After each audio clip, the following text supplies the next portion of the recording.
Welcome back to the critique. We're diving into a submission called The State of Prompt Engineering in 2026. It's a really comprehensive guide. It is. It's got everything. Security protocols, optimization tools, you name it. It does. But here's the feedback, right up top. The draft is packed with great technical detail, but it's telling the wrong story. It frames prompt engineering as a manual craft, when in 2026 it is absolutely a systematic engineering discipline. Okay, so the core critique is that the material lists all these manual techniques, but it misses the fundamental shift. Exactly. It spends too much time on the whispering and not enough on the programmatic compilation that actually defines the job today. I want to push back on that a little. Is whispering really dead? I mean, if I'm just prototyping a new feature, I'm still going to sit down and write a prompt by hand. Of course. For a quick test. Absolutely. So things like few-shot or chain of thought, which the draft covers really well, are still valid, right? They're valid for exploration, but look at how the draft presents them. That's the weakness. It puts that manual tinkering on the exact same level as a full-blown automated optimization system. Ah, so it's a hierarchy issue. It's creating a false equivalency. Precisely. In 2026, you fiddle by hand to explore, but you use compilers for production. The draft makes it sound like you should be handwriting prompts for enterprise-scale systems, and that would get you laughed out of the room. Okay, so the suggestion is to restructure it. Yes. Reorganize the whole thing. Frame the manual strategies as, the exploratory or sandbox phase, and then position the programmatic stuff as the production standard. Let's get concrete then. The draft mentions things like DSP compilers. How do we elevate that? It mentions them, but it doesn't show the why. A human engineer might change a word here, a word there. It's guesswork. It's intuition. It's slow. Compare that to something like MIPRO v2, which the source material talks about. The Bayesian optimizer. Right. It's not guessing. It's using Bayesian moves to search the entire prompt space for the optimal combination of words and examples. It turns it into a search problem. So instead of telling someone to write clear instructions, you're saying the guide should teach them to optimize for a specific metric. Exactly. You define what success looks like, an exact match score, an F1 score, and you let the compiler find the prompt that hits that number. That really does shift it from an art to, an operation. That's the engineering. And speaking of operations, let's talk security. Okay. Now this section I thought was incredibly strong. It lists the OWASP top 10 for LLMs. It covers prompt injection, supply chain risks. It's all there. It is. The content is good, but the weakness is where it lives. It's in its own silo.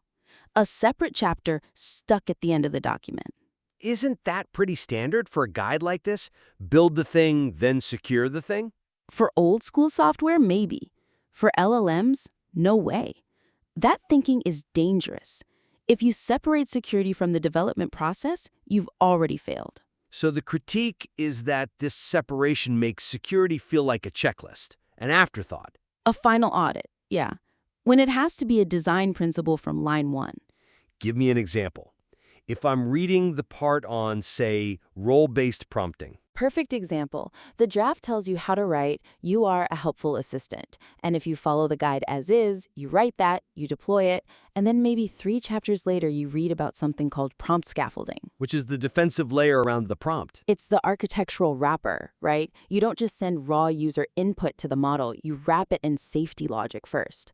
If you don't teach that at the exact same moment you teach how to build the prompt, you're teaching people to build vulnerable systems from the start. That makes total sense. It's like teaching someone to build a house, but forgetting to mention the foundation until the end. It's even worse with RAG, Retrieval Augmented Generation. The draft treats a vector database like a simple, neutral library. Well, it's just your company's documents, right? It's an injection vector. The source material is clear on this. It warns about data poisoning. How does that work? An attacker just has to get one malicious document indexed into your database. Then, when a normal user asks a question, your system retrieves that poisoned text chunk and feeds it right into the model's context window.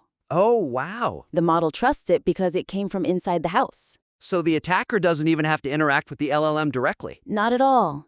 That's why you have to pair the RAG chapter with the data poisoning warning. They have to be taught together. So we're seeing a pattern? Integration over segregation, which I guess brings us to the agents section. Same issue.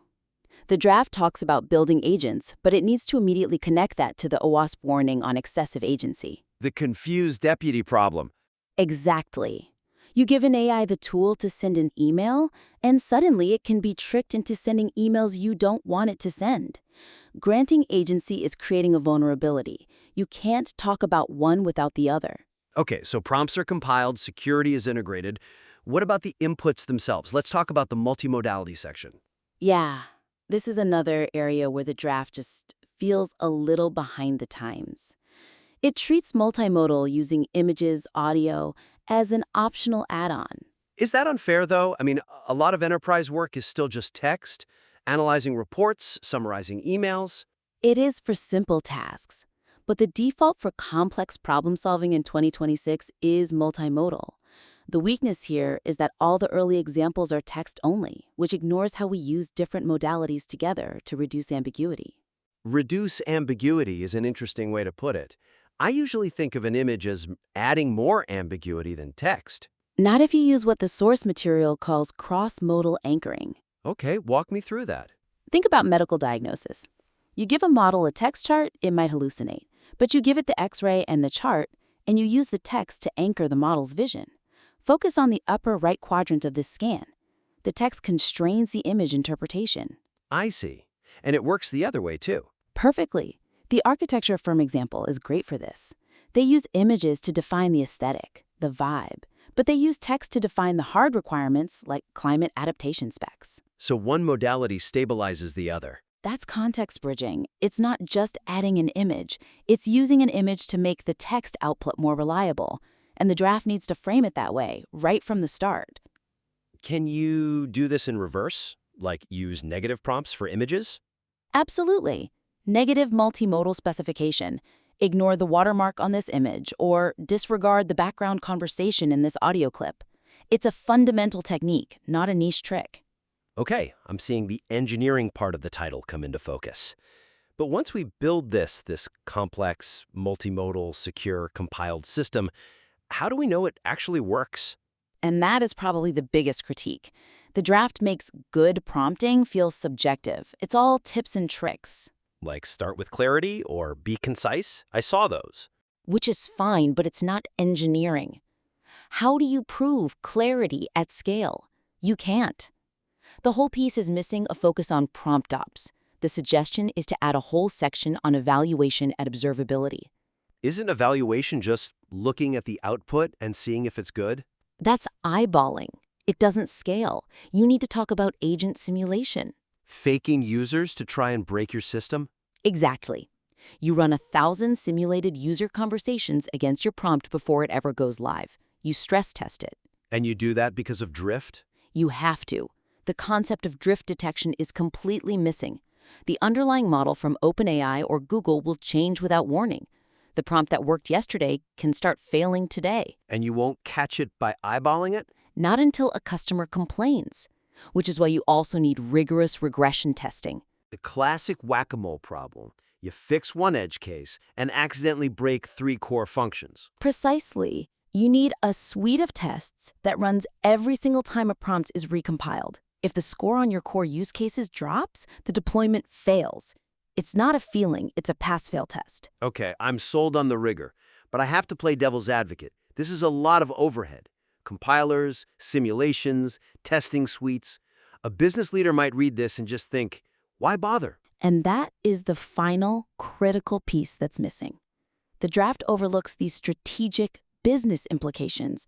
It's all how, but there's no so what. The economic case? Yes, it needs a layer of business impact. I think I saw something in the notes, a stat about productivity. The 35% number. Low-skilled workers see a 35% productivity gain from well-engineered prompts. High-skilled workers see a much smaller gain. That's completely counterintuitive. It is, but it changes your entire deployment strategy. You don't give these tools to your senior people first, you give them to your junior staff. That's where you get the massive ROI. The guy needs to say that. And it's not just internal, right? You mentioned geo. Generative engine optimization. It's the SEO of 2026, and it's completely absent from this guide. So how other AIs see your brand online? Right. Prompt engineering isn't just for your own chatbot. It's for making sure that when someone asks a public AI about your industry, your company shows up in the answer. It's a marketing channel. That definitely raises the stakes, and I assume the final piece is just the raw cost. Always. It needs to cover prompt caching. How does writing a prompt affect caching? It's all about structure. If you put your static instructions first and the user's variable at the very end, you get a cache hit. You save a ton on API calls.